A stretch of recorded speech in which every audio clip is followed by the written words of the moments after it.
Welcome to another car crash of a Facebook Live, and hopefully this time we'll have no further problems. So get that really central. With this particular painting you can adapt the colours, so I've used white and ultramarine up here. I've gone down to a magenta and white, down to a yellow, and then to a pale, very pale sort of muted blue colour. You can go much brighter if you want to. You could go tonal. Anything like that would be absolutely fine.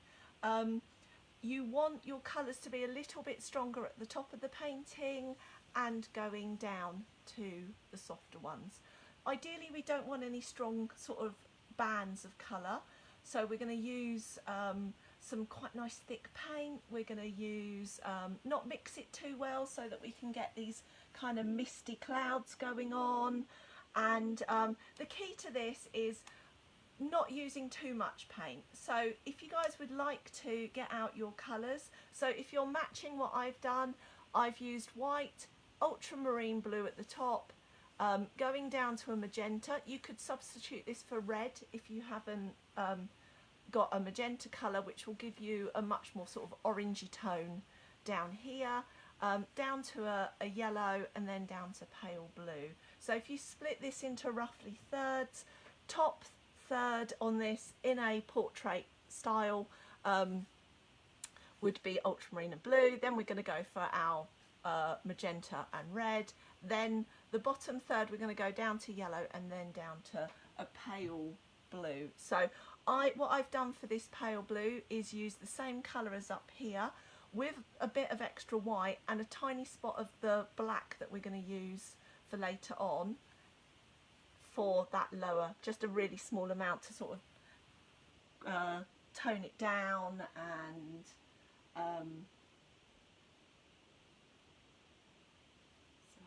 hang on, I've just got a message. So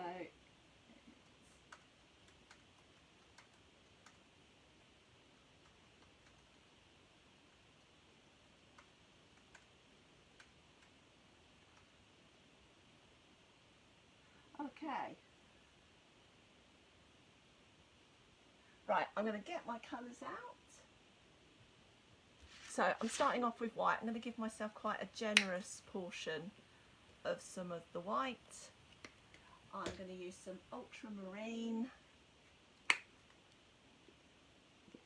So again, if you're using a largish canvas like I am, please be quite generous with the amounts of paints you use. So I'm on my last few dribbles of magenta, so I might not actually have enough. I might have to substitute some red for that.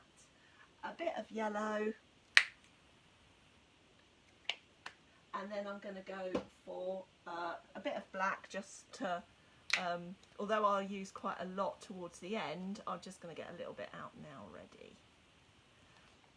So, as always, if you've painted with me before, the consistency that we want to go with for our paint is a kind of yogurt-like consistency. And what I'm going to do is use, I've got a 1-inch filbert brush that I'm going to use, and I'm going to mix some water with my white and my ultramarine and start to get it to the consistency that I want. So if you go for much sort of brighter, more vibrant colours, you'll have more of a kind of summer colour palette to your painting. If you're going for a more of a autumn or winter one, then you can just use slightly more subdued colours. So with my paint in the consistency that I want, I'm going to start to paint the top of my canvas. So my paint doesn't need to be mixed absolutely perfectly. We want it to have a little bit of streaking in there. So if you have mixed your colours well and you're not getting those streaks, you can always just dip your brush in a little bit of the white or the ultramarine and just run that through. I'm only working in a horizontal direction with these at the the moment. I'm not using masses and masses of paint. I definitely don't want to flood the canvas. And I can just come back as I need to.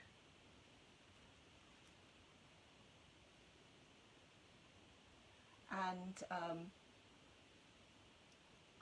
change that. So for those of you who don't know, my cheeky little sidekick, that's a horrible thing to call her, but my lovely partner in crime, shall we say, Maria, is on the messages today. So good old Maria, because I'm being a shambles at this end. I'm going to just dip my brush in some of my white and just brush it through as well. Don't be tempted to fiddle too much with that if you're going to do it, because you'll end up just blending your streaks in.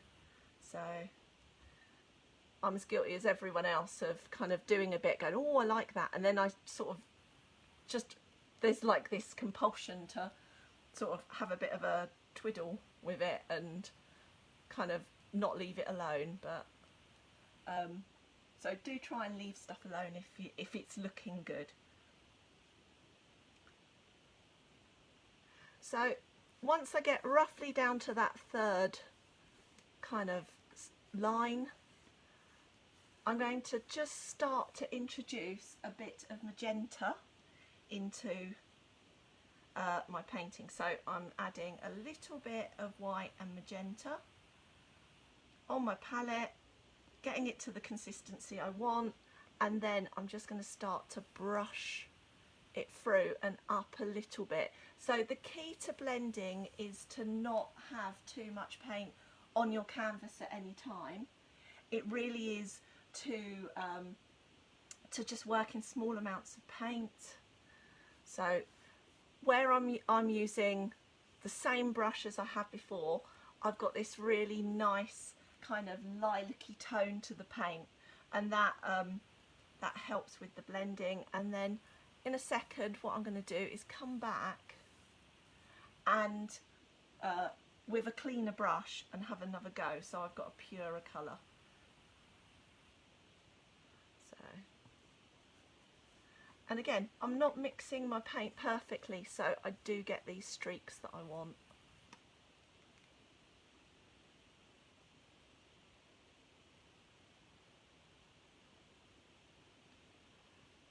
So I'm going to grab a tissue, wipe out my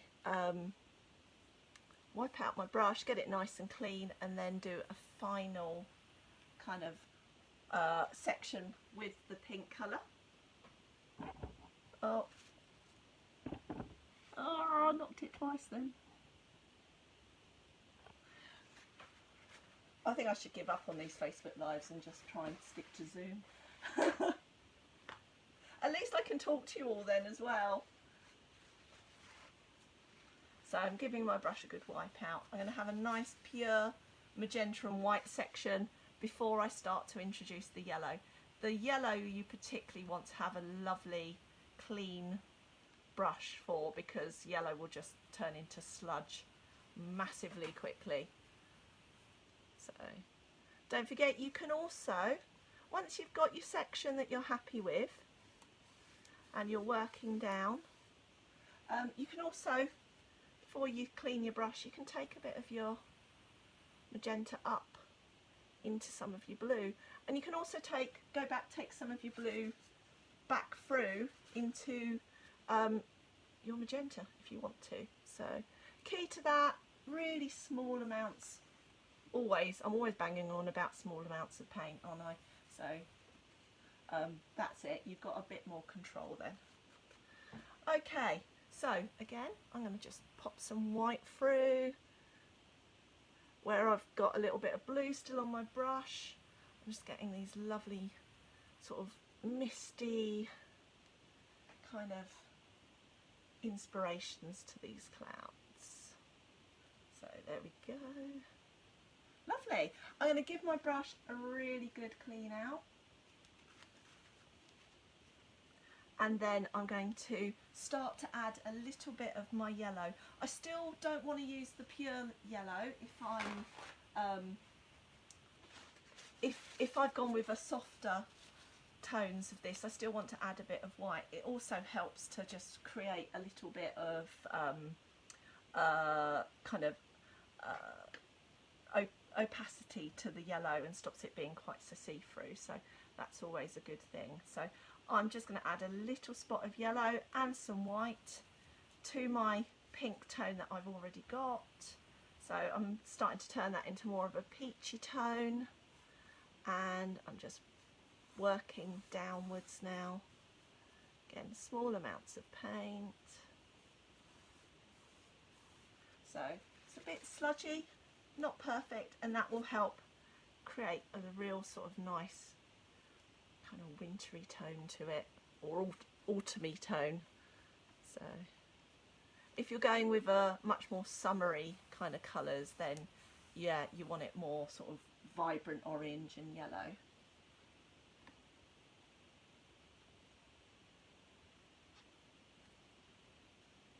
And then for this last section, I'm again give my brush a really good clean out. I'm going with pretty much pure yellow and white. You can, if it's too vibrant compared to your other colours, just add a little bit of your peachy tone, and that will just take the edge of it off. There we go. I'm going to start now to switch to my very pale blue. So as I was saying before, I'm going to use the same colour as I've used up at the top, but what I want to do is just take the edge of it and make it a little bit less sludgy. So I'm going to grab myself a little bit more of my white.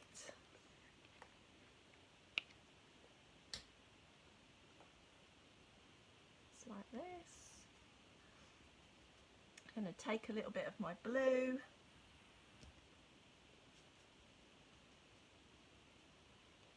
And then I'm literally taking the so just so you can see, the very tiniest amount of black in there, just to tone it down and take the edge off of it, just to sort of grey it. So the black will just overwhelm everything instantly, so don't be tempted to overdo too much of it. And you also want to take, you want it to be a bit lighter, so don't forget to add a bit more of your white to it as well. And then I'm going to come down here. So you might find that your yellow has started to dry already.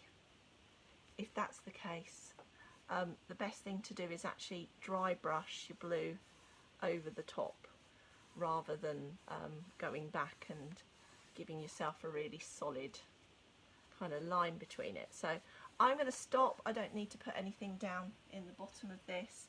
I'm going to give my brush a bit of a wipe out on a tissue, and then I'm just going to rub over where my yellowy tone meets up with my blue. So you can also, if you want, turn your brush on its side, give it a little flick that way, and you'll start to get some lines coming through as well. So that's our sky.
once we've got that all going well, if you guys all just give me a thumbs up and let me know that you're ready to move on.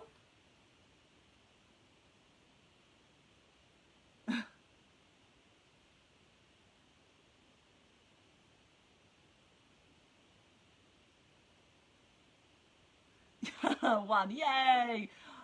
I had that fear. I saw the comment from Maria about "Are you there, mother?" and thought, oh, no one can hear me. Okay, so what we're going to do next, if we grab our original, oh, you can see my original's a bit more yellow than this version. We're going to just do a small spattering of some stars. So totally up to you. The 3 ways of doing that are a toothbrush, two paintbrushes, or just paint a few on yourself. So what I'm going to do is demonstrate the techniques for each of those. So I'll start off with a toothbrush, as that's the most messy. So basically what I like to do is dip a toothbrush into some water, get it nice and wet, so if I hold it up you can see I'm just working my wet toothbrush. This paint does need to be wet for it to work properly, and otherwise you end up with sort of big thick lumps of paint rather than sort of a delicate splatter. And then make sure you don't hold your toothbrush directly over the top of your painting, just in case you get any drips. So hold it over to the side or away from it, and then just pull, and you get a really much more delicate kind of splatter with a toothbrush. So very fine, delicate one with a toothbrush. To do it with 2 paintbrushes, the best thing to do is grab something that's really big and chunky,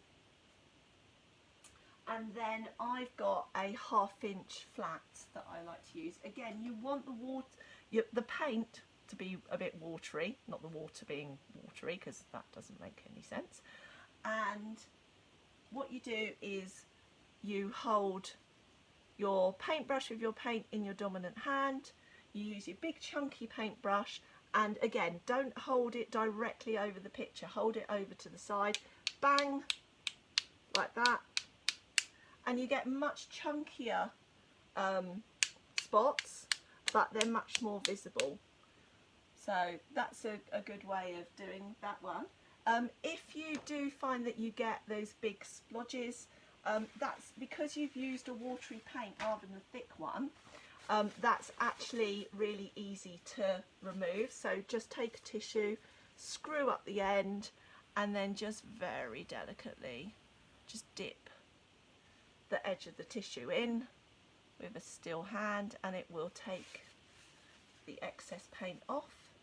So don't forget, we've got great big wolf and some and a howl to put on here. So if you do have any kind of big splodges, it's really not the end of the world. So there's always stuff we can do to cover those up a little bit. When we sorry, the final way of doing it is just to literally dot with a nice fine round brush. So I personally, if I'm going to paint stars on by hand, what I would normally do is one of these other 2 techniques first, and then I go round and actually paint a few in myself, just to fill in any kind of gaps and things like that. Because what I like about doing the other 2 techniques is that you get random spots which you would not get if you painted by hand, just dabbing paint on like this. However, the downside to those equally is that they're totally random, and they fall where they fall, so you can't really be too fussy. So yeah, I do a combination of both just to really give you some areas where you want stuff and areas where it's totally random. So yeah, that's my spots, my stars painted in. So we're going to leave those to dry, because obviously they're going to cause us some problems if we don't. And what we're going to do next is put in these lower tree lines down here. So that sort of greyed off blue colour that we've used down here, we're going to work a little bit more with a slightly stronger version of that. We're going to create this valley shape, so you can see this valley area in the black. We want to repeat that with 2 layers of blue behind, and that will create a feeling of distance. We're going to sort of basically paint in our paler curve first, and then you've got a choice of using 2 brushes, either a flat square or, if you've got one, a fan brush, and we're just going to dab with the brush vertically to create these tall pine trees. We're going to do that with our first colour, the lighter one, then we're going to do it again with this slightly darker one, and we're going to make our trees a bit bigger, so we're creating perspective by doing that. And then finally we're going to come in and put our black in. So again, we're just repeating this valley shape all the time. So if you don't make a massive contrast between your blue here and your next set of trees, don't panic about it. Don't be tempted to paint over the top of them. Just darken it up and then carry on, and you'll create a bit more perspective. It won't be the end of the world with it. You'll kind of have it almost blending away into nothing, which will look really fantastic. So I'm going to just use this starting point of this blue down here, and I'm just going to strengthen it up a little bit and also darken it a little bit. So I'm going to add a little bit of my ultramarine, not too much. You want those steps between the colours, so don't be tempted to go too strong too quickly. And just strengthening up that colour a little bit, and then adding a tiny bit of black just to mute it down. So if you're not sure about your colour, if you think you've gone too strong, or you're not sure that if you've gone strong enough, the best thing to do is to grab a bit of paper or a tissue, just paint the corner of it, and then hold it next to your painting, and then you'll be able to see the difference. What a colour looks like on a palette is not what it will look like when it's actually sitting next to the colours in your painting.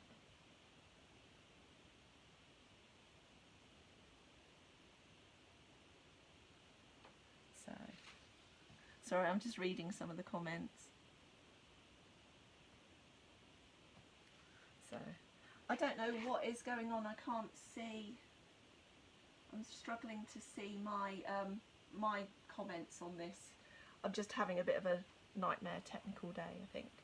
So I'm going to create my first valley shape. So remember, this bottom third here, we're going to split this into 3. So if it helps, you can come up like this to create your first valley. And I'm looking at mine thinking mine's actually probably a little bit strong now. Looked good on the tissue, but... And then, so your choices are, with your flat square brush, you can dab upwards. So what I'm doing is, as I dab at the lower points of the tree, so I'm basically creating a rough triangle, it's going to be thicker and wider, so I'm applying more pressure down towards the bottom of it, and then as I come up, I'm applying less pressure and it's getting thinner. So don't, again, be tempted to have too much paint on your brush.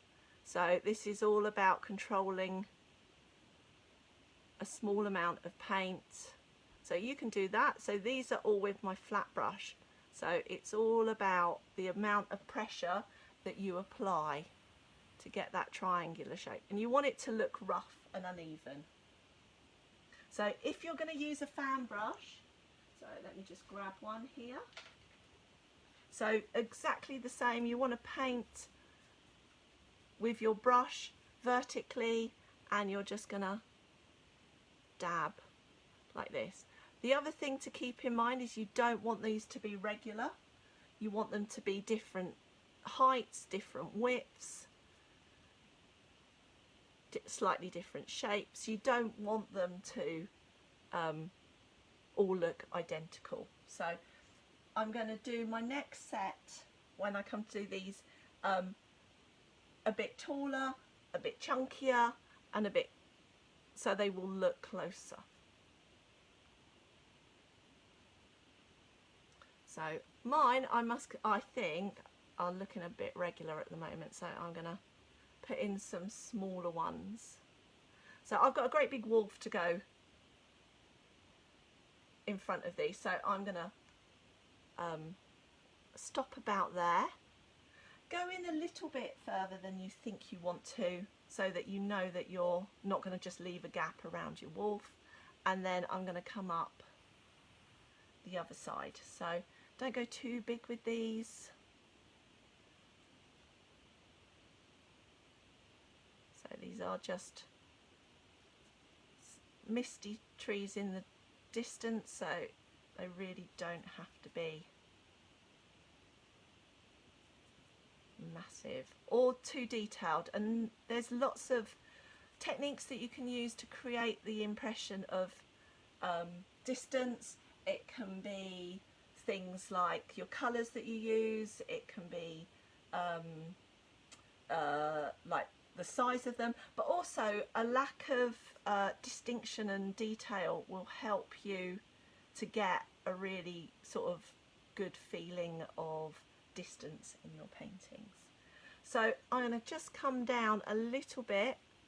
Now that I've done that, I've got my roughly my sort of valley shape. I'm going to take the paint down a little bit further, and that just means that it's there for my next layer. The other thing I'm going to do, just in case any of this middle bit that I've left out is showing behind my wolf, I'm just going to just make it uneven so it looks like rocks or something like that.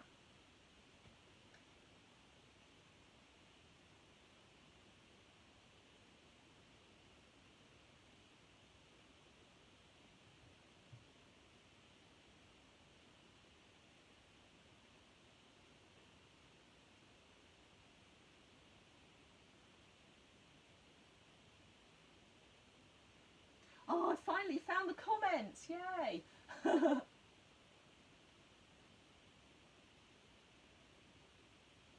going to read back through these.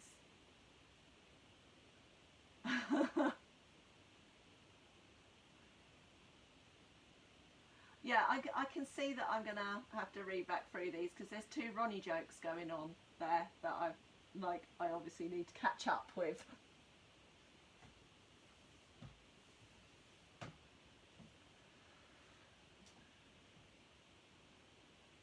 So just like before, give me a little thumbs up or a done comment when you're ready to move on.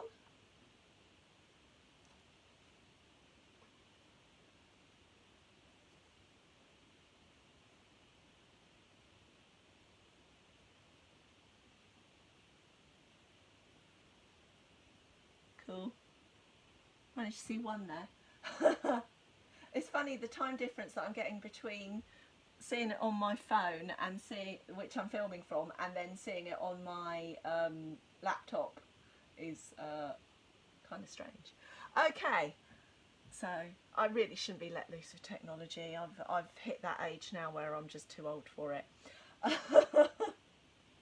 Right, so we're going to do our second layer of trees in our valley. So we want a similar tone to what we've used. We want to strengthen it again and darken it again. So don't make too much of a leap between your this colour that we've already used and the next one. We don't want to lose it against the black, so don't be tempted to go too dark and too sort of navy coloured. Other things to think about now is we're going to use slightly more paint on our brush because we want these particular trees to be a bit more solid. So we're going to use that same technique that we've just used. We're just going to use a slightly darker and stronger colour. We're going to make our trees a bit more detailed, a little bit more substantial, and make them stand out compared to the backgrounds ones. So other things to have a think about is if there's any of these that you're not happy with, these next set of trees are going to be bigger, so you can easily cover any bits. So, and I know I'm going to get comments that is going to be like, well, I'm just going to do a big tree that covers all of it. No, you're not. Okay. So I'm going to use exactly the same shades as I've used before, and I'm going to stick with my 1/2 inch flat square brush. I'm going to add a bit more of my ultramarine and a little bit more of my black. As before, don't be tempted to over egg it with the black because it will just swamp those colours.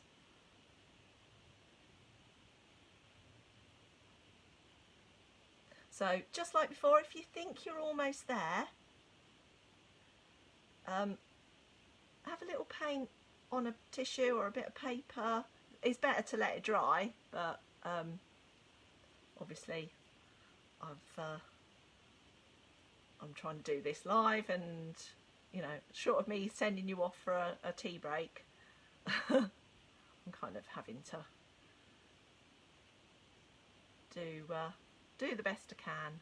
So right, I think I might be there with this. So again, I'm going to grab my little bit of tissue, paint the corner. Not sure that's enough of a contrast, so I'm going to add a bit more of the blue and the black.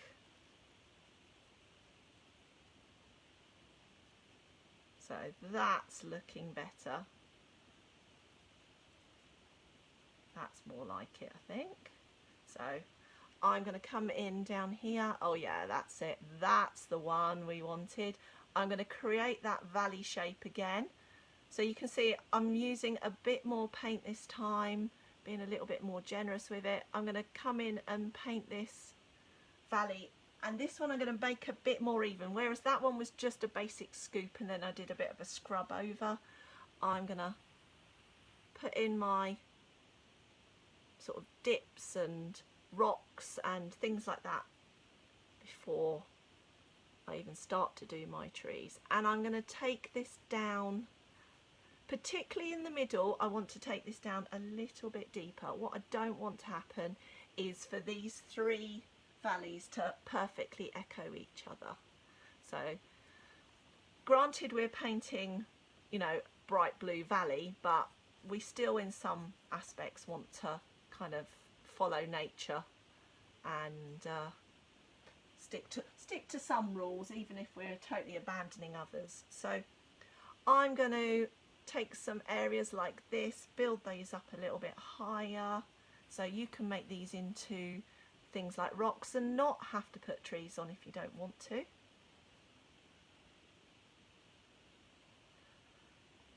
And then I'm going to start to put in some of my trees.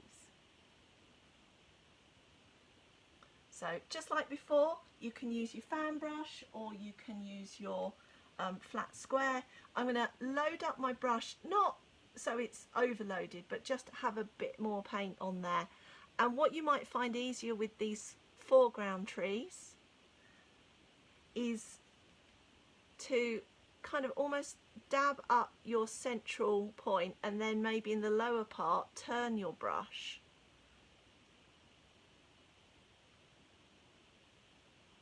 So you can do stuff like that to help make them just that little bit more solid.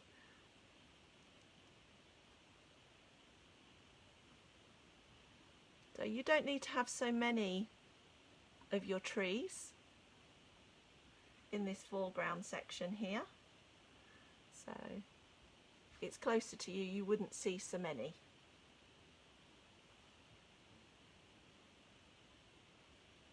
But there's a definite marked difference in the scale, and that's really what we're aiming for. So I don't want to go too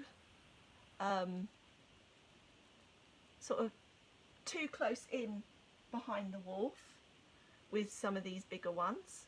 I want to leave a little bit of space around him, but I don't want to just have him kind of floating in nothingness. So I'm going to do some of these bigger ones at the side, just like this, and then I'm going to put in some slightly shorter ones down closer to him.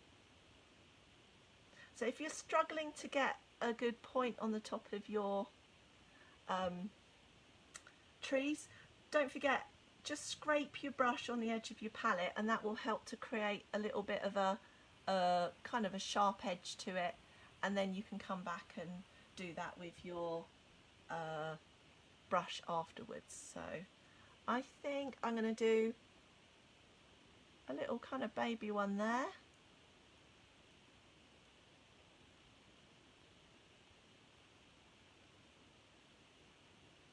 And then I'm going to do another short one. So we're almost giving him a bit of a frame, really. So I'm going to leave this rock here, and then I'm going to just put one in there.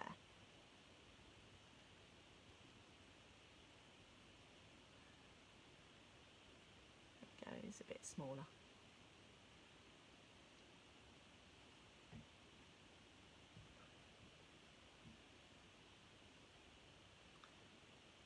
So we need to leave that to dry right now. So what we're going to do is we're going to start to do a little bit of work higher up.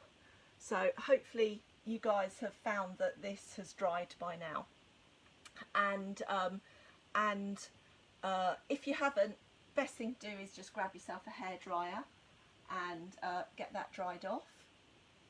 If you are if you're happy with how that's all gone, everything's looking nice and dry, what we can do is, you've got a choice really. You can use a pencil to just start to mark out and plan some bits, or you can paint with me. I'm gonna just paint my little guidelines in ready so that you guys can see them. If I pencil over the top of this, you're going to really struggle. So if you are using a pencil to get your sort of plan sketched in, go as faint as you can. Let your painting dry, and when I mean dry, like totally, leave it till tomorrow ideally. And what you'll find is you'll be able to brush those, rub those pencil marks off, brush it away, and they'll be gone. You won't be able to see them. If you go too heavy, you'll really struggle to get those pencil marks off. So I'm going to use myself some black paint. I'm not going to paint in all of my my details of where I'm going to have my valley and everything at the moment, but I am just going to give myself a little guideline. So if you find that your black has started to dry off already, then the best thing to do is grab yourself a little bit more. We are going to need quite a lot, so give yourself a good squeeze of that. We've got quite a lot to sort of fill in with it. And I'm going to just use my sort of thin brush. This is a number 4 round that I was using for dotting in my some of my stars. I'm going to use that, and I'm just going to, with some of the black, give myself a rough mark. So this will pull up some of your blue if it's still a bit on the wet side, but it's really not the end of the world. And I'm going to, because we're going to go over this anyway, so I want my valley, I'm not just going to do a perfect arc shape. I want my valley to sort of have a bit of shape to it, have a little bit more detail. So we've gone from, in the background, hardly any detail, the middle ground, a bit more detail, a bit more substantial, and then our foreground, we're going to have a lot more detail. We're going to see more rocks and things like that. So I'm kind of thinking I might need to even scoop that up a little bit more at the sides. So, but this is why we have our planning marks, so we can change things as we go. So I can go up like that, just as a very rough guide. And then once I've got my wolf in, I can just do a bit more. So here we go. Oh great, next door's knocking. Fantastic.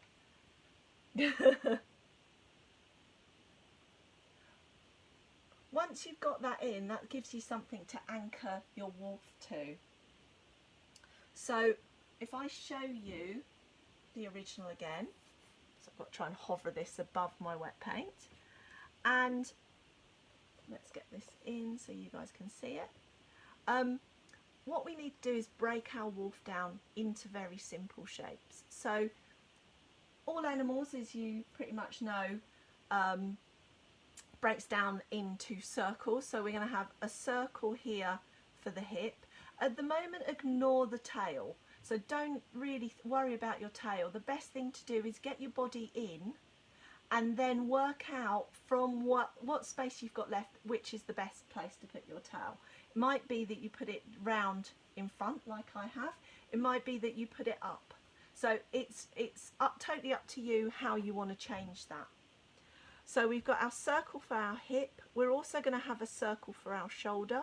We're going to join those together. So if you have a look at the way this wolf's body is shaped, it's larger. The circle would be larger up here. Oh, I can't believe they started banging. Larger up here at the shoulder and smaller at the hip. We've then got a third, much smaller circle, which is going to be in this head area here, and then we're going to create the muzzle off of that. So we want our wolf to be quite sort of thick coated and shaggy, so work with smaller circles than you want your wolf to be. So go sort of inside and then build the fur up on the outside afterwards.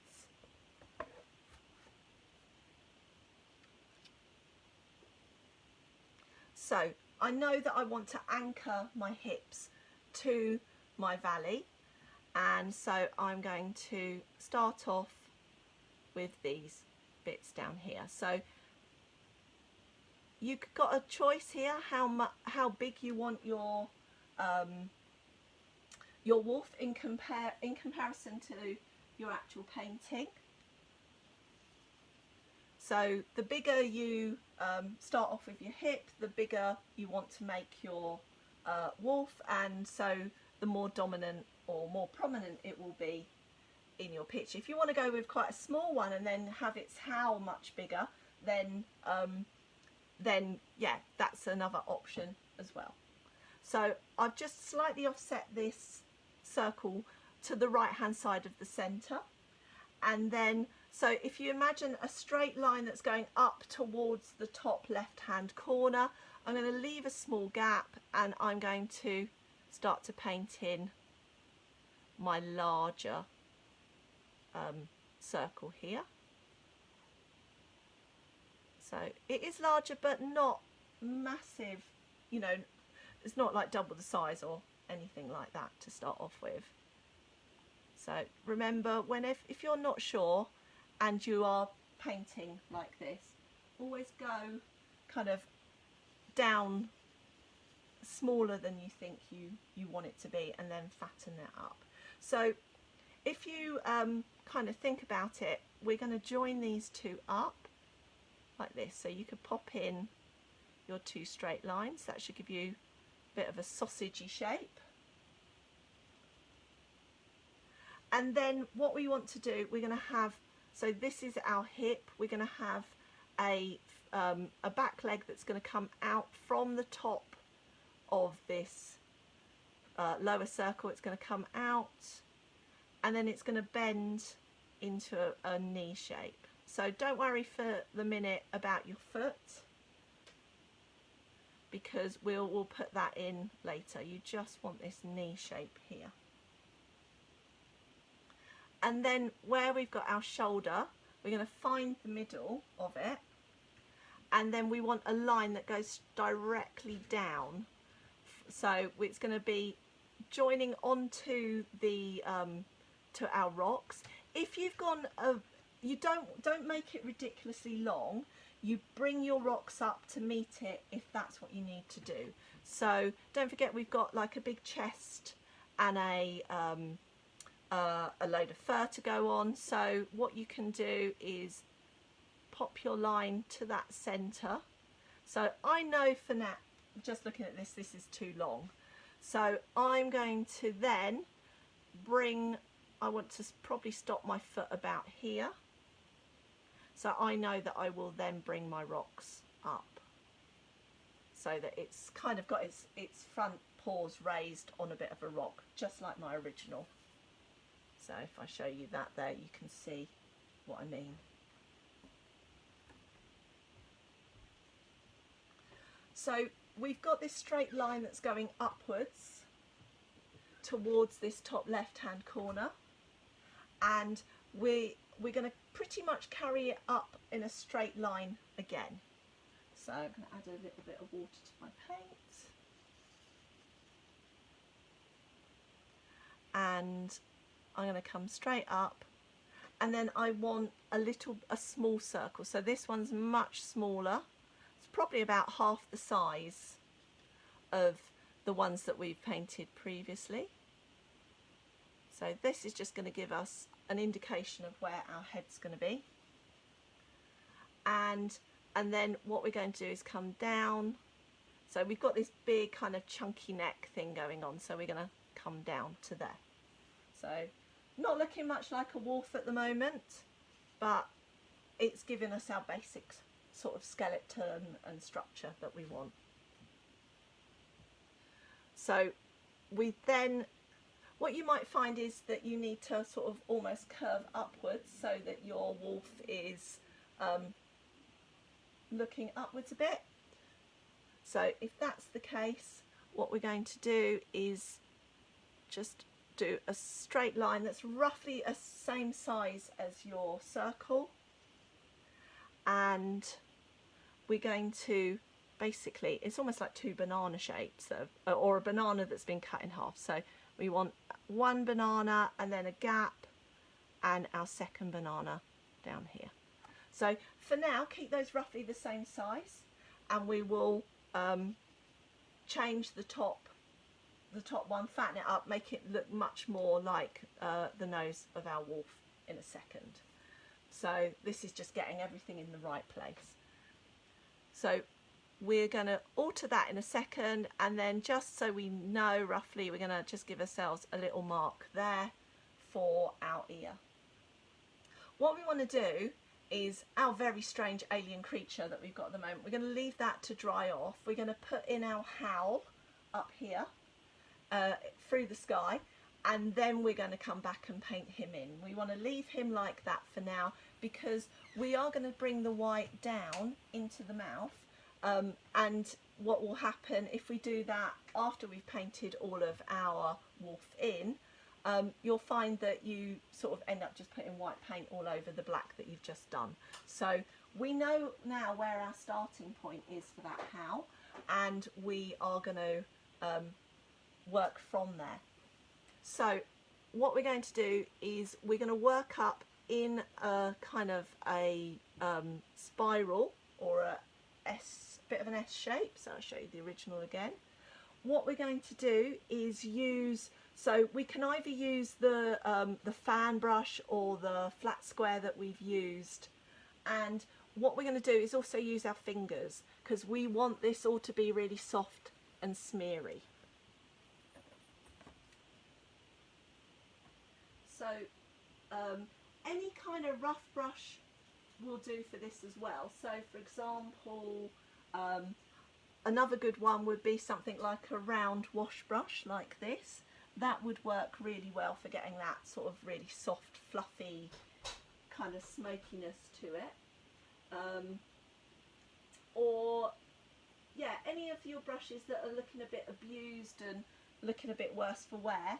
If you haven't got one that's a bit on the worse side, just take one that you're not worried about it going a bit sort of tatty, and give it a good scrub on your hand or something like that, and really start to get those bristles all kind of coming out and a bit rough. So when you wash this, you can get this back into shape, but it's always a really good idea to have a couple of brushes that are a bit like this anyway, for painting foliage and clouds and smoke and stuff like that.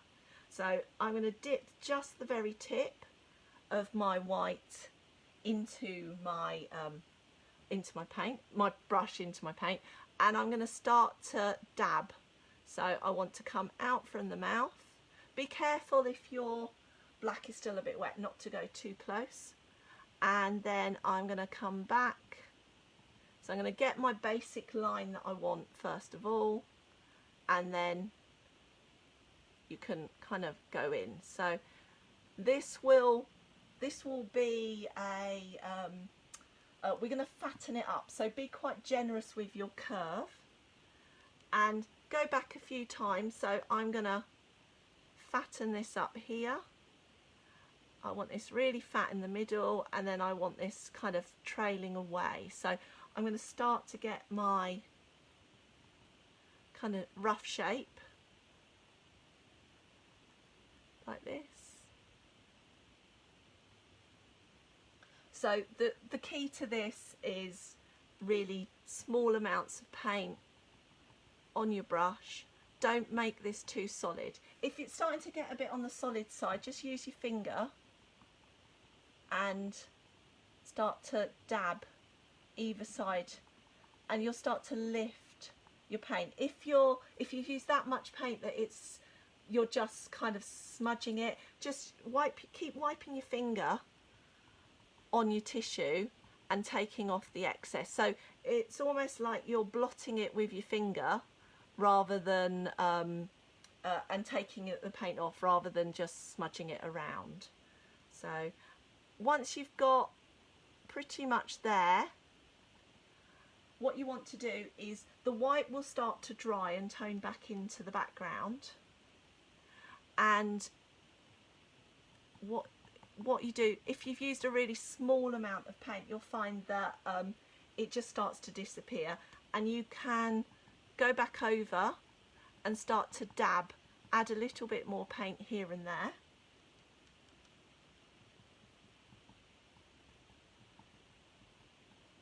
And it will start to strengthen it up.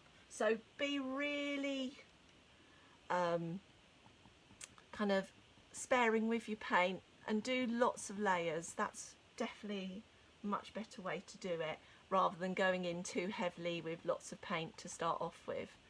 So you can't paint a misty kind of an effect with loads and loads of paint. So I'm coming off of the edges of this now, and starting to sort of really feather it out around the edges. So don't forget, you've got your finger as well, so you can, if your paint's starting to get a bit on the sticky side, you can take it out around the edges like that. So I'm going to actually, I think, fatten up along here. So the other thing you can do, if you want to, you don't have to stick to that shape. So you could make it into more of a swell. You can put a second line around it. You can tweak it however you want, however suits your painting and the space that you've got left. So I can do this. I can take it off the edge, the top of the painting if you want. So this is sort of up to you how you want to kind of tweak the painting. You don't even have to stick to one. You can have more than one kind of, you could have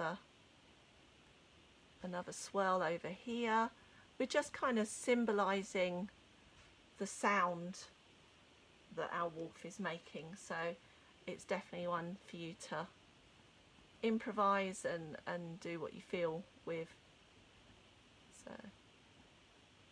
So yeah, you can do anything like that. You can bring another one in here.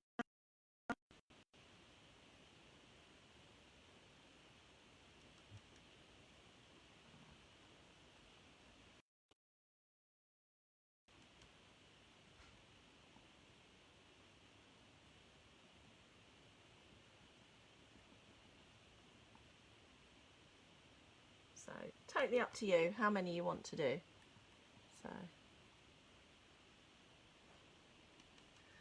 So what I'm going to do, that earlier lot that I've done,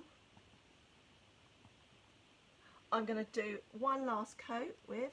So it's up to you as well if you want to add some more colours to it. You could add a bit of yellow or something like that in there. You could put some greens or things like that, just to give it a bit of a change. So totally up to you. Have a bit of a play with it. You'll have this recording at the end, so if you want to have some sort of different tries of it with different colours, absolutely go for that. And then while we leave that to dry, what we can do is go back down and work on the lower section. So everyone okay? We're all ready to move on? Give me a thumbs up when you're ready.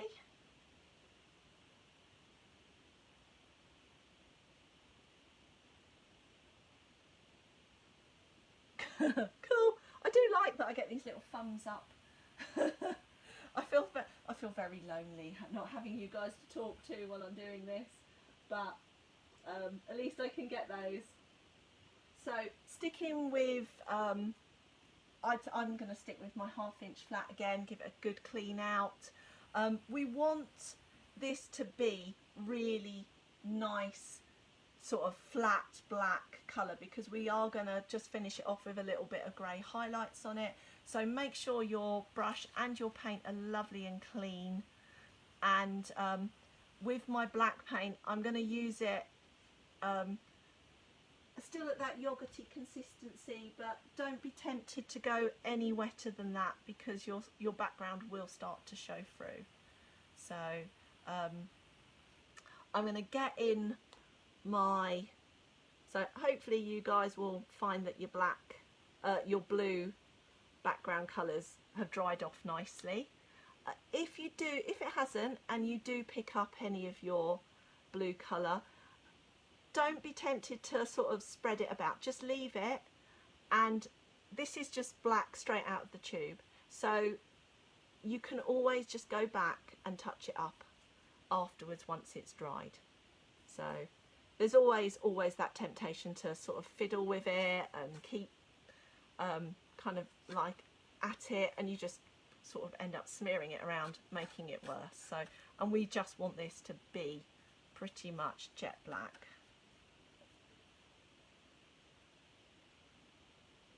So I'm going to work around my wolf for now.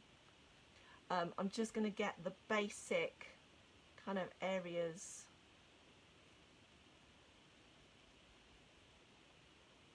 done. I'm going to paint in my wolf, and then I'm going to come back in and put in the details, because I don't want to start putting rocks and things in and then come back and find that actually I've totally messed myself up for the placing of my tail and things like that. So I've got my little rock here that I know we're going to have our leg standing on.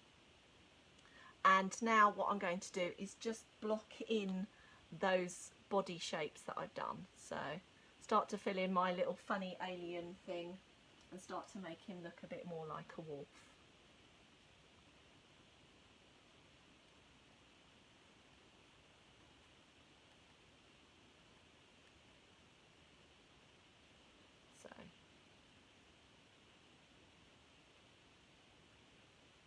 So that's my very basic kind of skeleton. I can fill in the knee here. So just like that, and then I am going to switch over for a little bit to a smaller detail brush. So I'm going to go back to my number 4 round, which was the one that I used for my planning. And when we come to do the fur, I'm going to water down my paint a little bit more and get it a little bit more fluid, because I want to create some nice lines rather than rough kind of thick solid lines. So first thing I'm going to do is work on my wolf's head. So I've got these two kind of banana shapes that I did to start off with. So we've got the chin here, and with my fine brush just at the very top I'm going to just put in a little line here. So you might just need to wet your paint a tiny bit for this one, and we're going to pop in a bottom tooth. So not too big, just a small line will do that. And then we're going to change the proportions of this top banana. Hey, so we want this to be a bit longer, so I'm going to bring it out. I'm going to angle it upwards, so round that bottom, sort of underneath where the mouth is, and then I'm going to widen this top bit. So we've changed the proportions between those two areas. So this has given us our nose and our lower jaw. So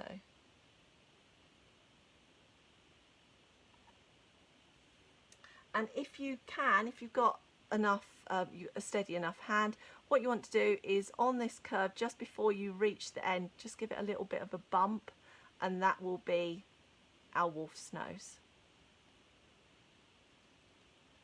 That line that's on the right hand side, what we're going to do is just create an ever so slight curve to it. So it's very, very tiny, very subtle little curve that goes up to where our nose is.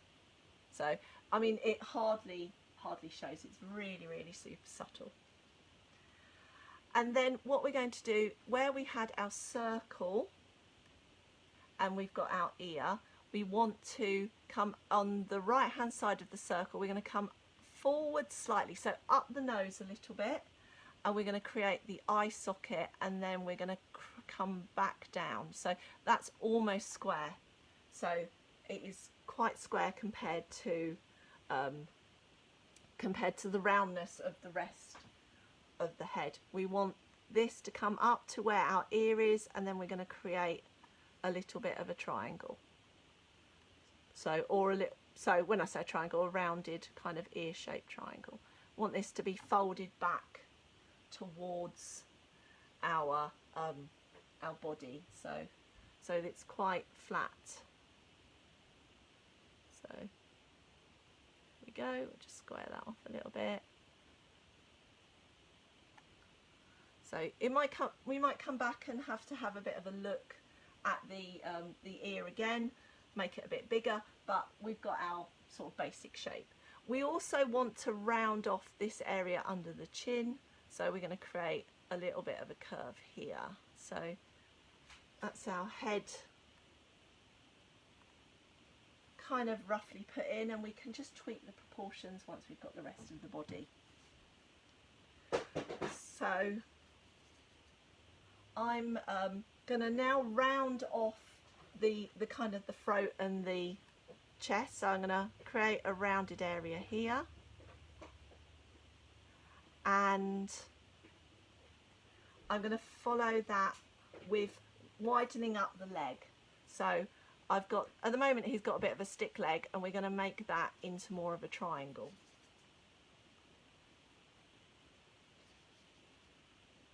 So narrow down near where our foot is, widening it up. So we've got a big shaggy coat to go over the top of this. So we're just widening this up at the moment, and then we're going to judge what we're going to do once we've got started to sort of fatten him up a bit. So at the moment he's got a bit of a hunched back as well. He's a bit of a werewolf. So we're going to round this off as well. So we're going to come up and round.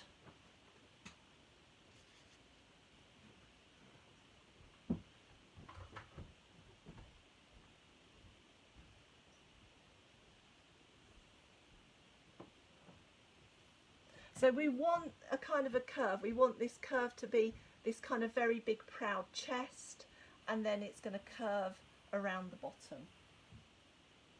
So You might find that you want to bring this out a little bit,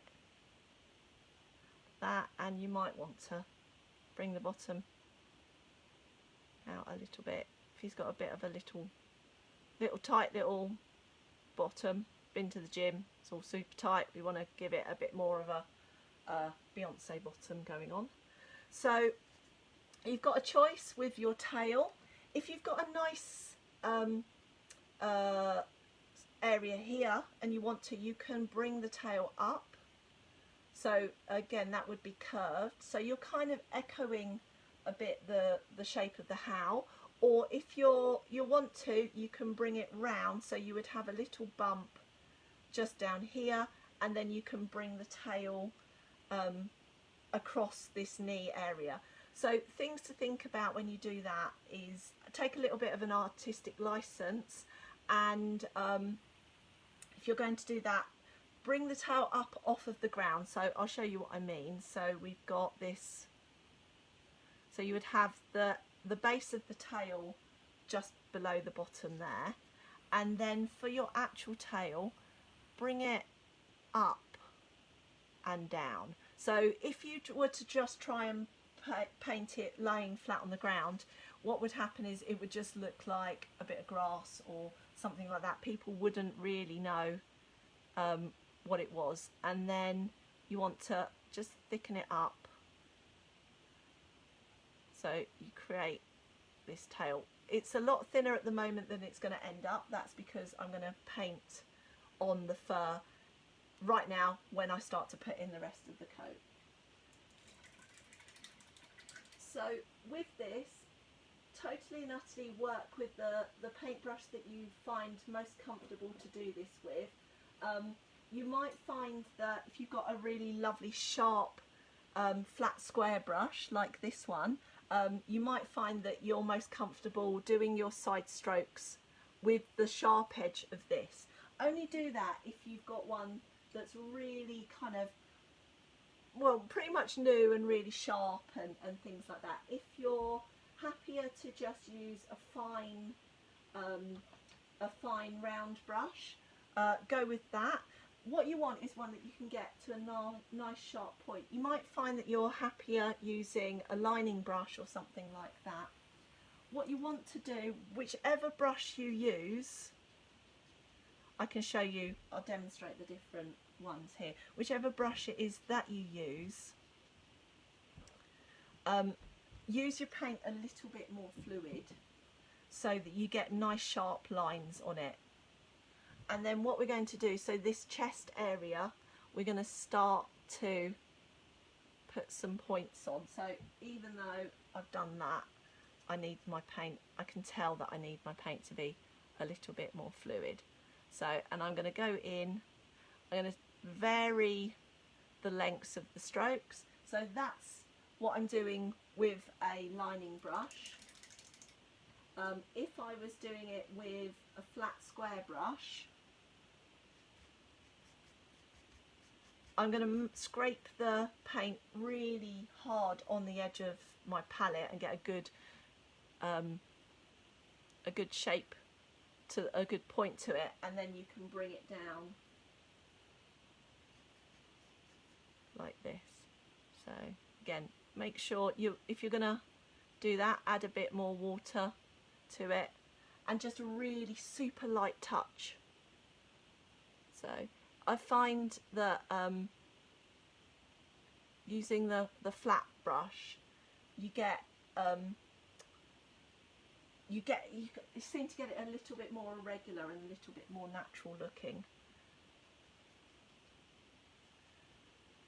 So we're then gonna, so this is the point where if you feel like you need to bring the chest out a little bit more, you can do.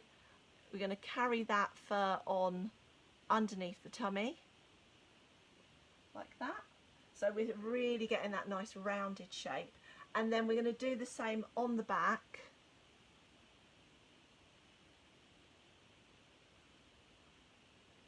And we're going to create that rounded shape here. So we've got a bit of a flat back at the moment. So I'm literally painting with just the very, very tip of my brush. I'm hardly touching the canvas at all.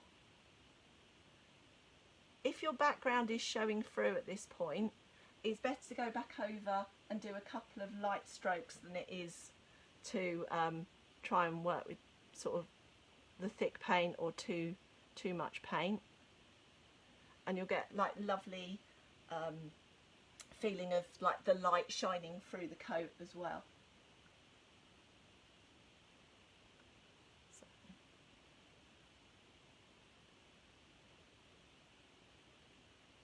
So when we get to the get down to the tail, we're going to do exactly the same. We want our tail, but we're going to follow the curve of the tail that we've painted in,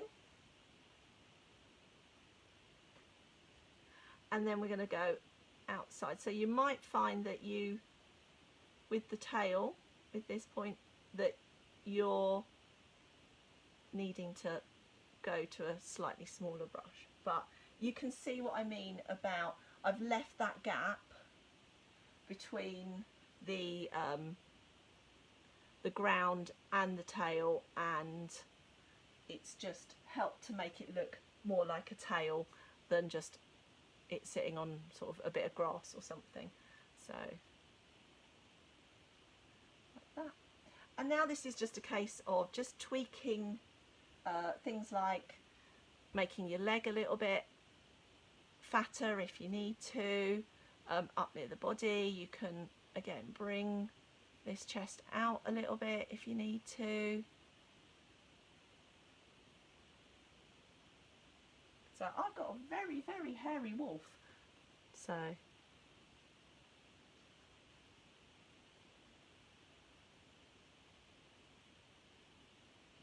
you can also use the same technique with the fur to just brush up with some, put some grass and things like that on. I'm going to grab myself some more paint.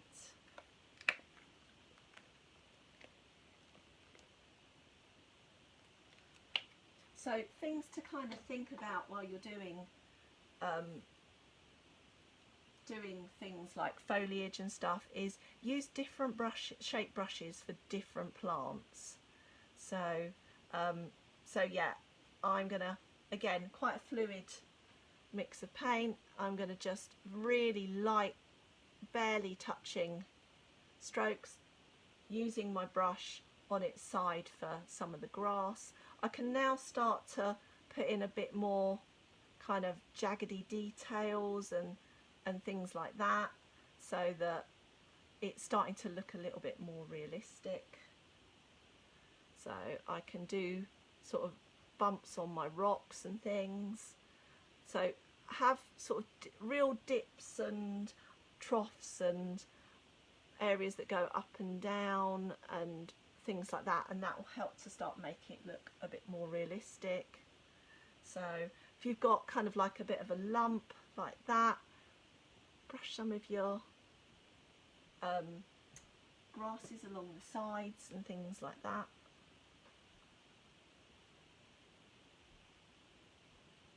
So just using that same brush as I've used over here, but I've just small amounts of paint and use the brush sideways,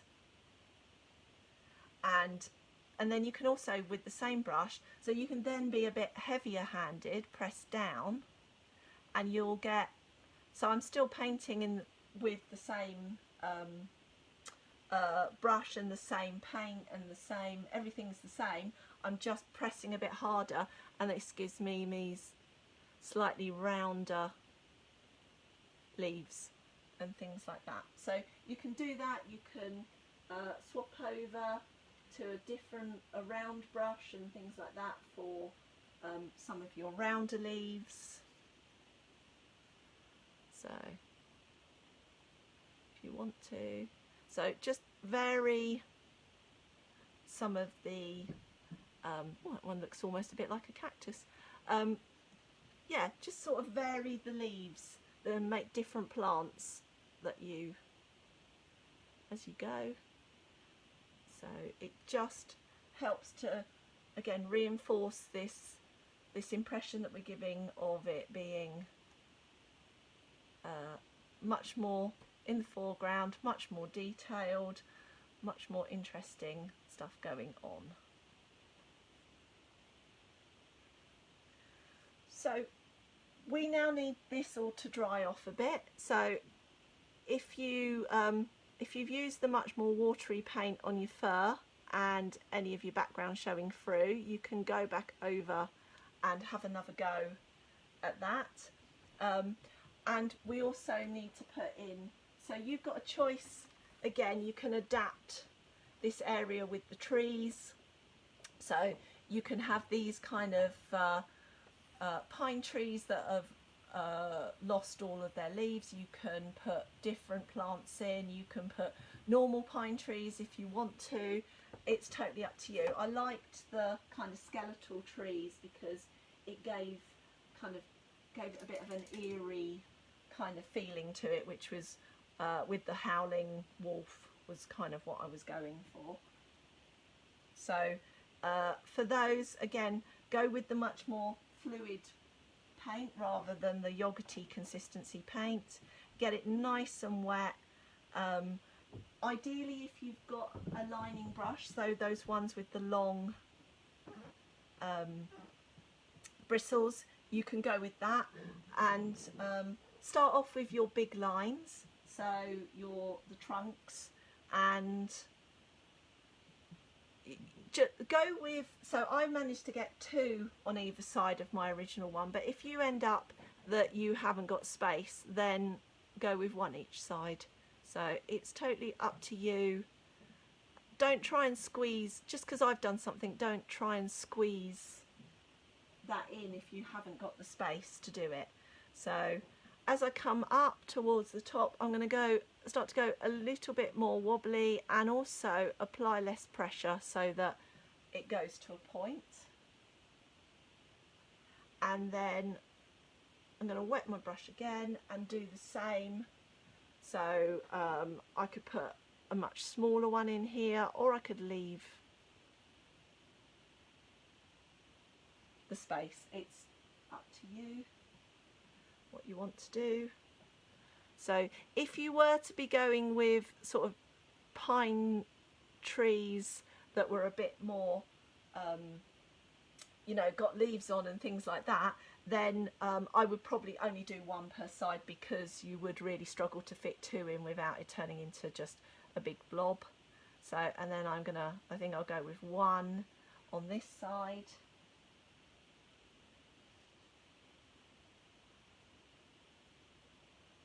So getting narrower as I go up. So the keys to getting good lines is having your paint just that little bit more fluid so that it flows easier. Having a lining brush helps, but is not essential at all. Make sure your trees don't line up as well. That will you will find really helps your painting, makes it look a bit more natural. And also you can put some plants around the bases of them. Is quite a good kind of thing to do with your paintings. So you can do some different shaped leaves and things. And then normally you always paint your branches going up on trees, but with these pine trees we're going to go down, and I'm going to use a slightly smaller brush. Always go with a brush that's a bit smaller than the one that you want to, like the line that you want to end up with, because when you apply pressure, it will, even if you're painting super super gently, you'll still end up with your lines getting a bit thicker, because your bristles are still going to spread. And I'm going to start to put in some of my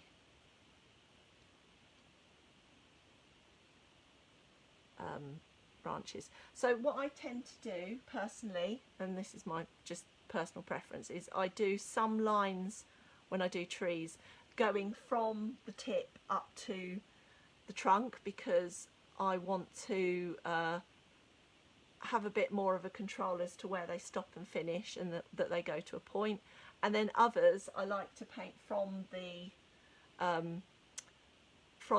trunk going outwards, because what I tend to find is I have a natural angle that I paint things at, no matter how hard I try, and I'll end up accidentally making everything line up. And when you're painting things you want to look a bit natural, you want to avoid that. So that's something, once you become aware of it, that's quite a good technique to help you try and avoid doing that. So you can put short and long ones on, and also if you've got these, more than one of these trees down here, you can cross over some of the branches.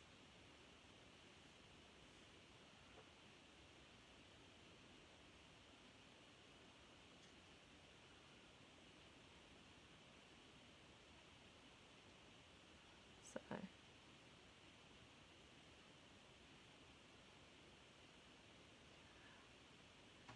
I'm not going to do too many branches on these trees. I want them to look really sort of bare and atmospheric and a bit sort of sad and forlorn looking. So they're going to have some really sort of scarce branches on them, and I'm now going to start to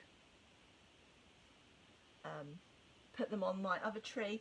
I'm really going for this really tall narrow pine shape that we've got going on in the background tree, so I'm echoing that, and I need to remember to change some of the angles of some of my branches as well. So you might find that you do these and then you have to go back and sort of widen your lower branches. If you do that, that's fine, absolutely fine. You know, no one gets them right absolutely first time. You have to sort of sometimes just tweak little bits.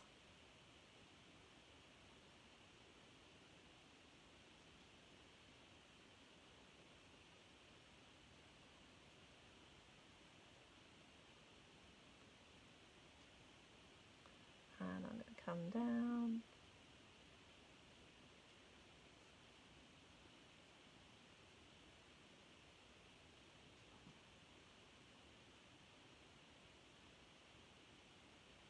So I'm going to do some shorter ones as well, so they look like they've got broken branches. And yeah, I'm kind of quite happy with that. I've got my rough triangular kind of shape. You can do some, if you want to, some branches coming off from maybe another tree off to the side of the painting if you want to. You can add in some more grass and things if you want to. I like, when I'm doing grass, I like to do basically like some of it with my either my fan or my flat brush, because again, just like with the splattering of the stars, you get some that look, it's a bit more irregular and you've got a little bit less, it looks less controlled and more natural. Whereas if you have like you were to do it all with just a lining brush, it ends up with, no matter how hard you try, you end up with this kind of regular look to it. So what I do is a mixture of using my flat square to get my irregular look, and then I'll go back in with a lining brush or a thin detail brush, just add a few more bits here and there where I have got a bit more control over what I'm doing. Okay, so once you've got your trees in and everything, give me a bit of a thumbs up.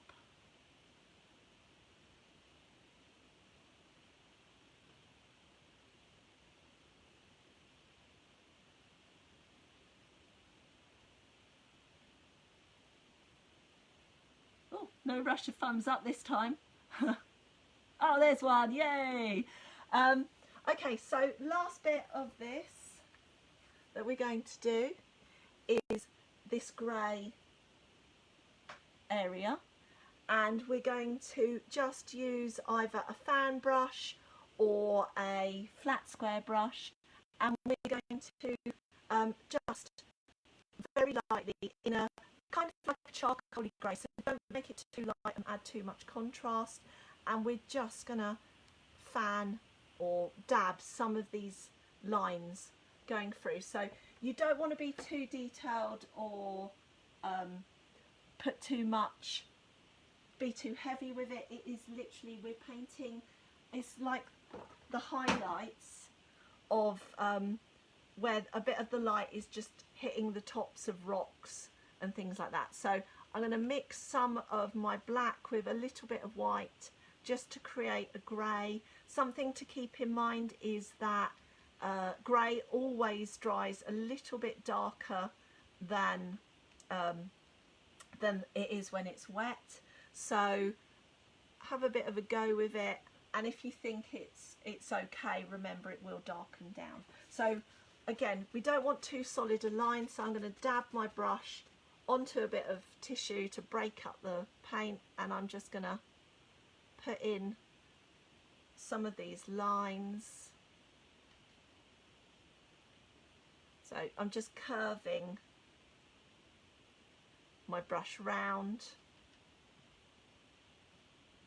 like this, trying to be quite irregular. We don't want to go too heavy with this at all.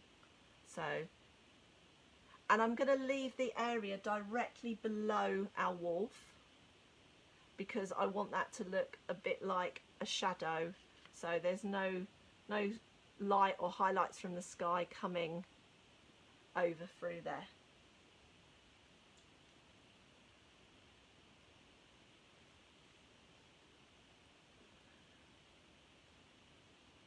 And then that's it. So hopefully you guys have enjoyed our little Monday bank holiday painting, and as always, absolutely love to see you all on the what you've got up to on the group and how you've got on.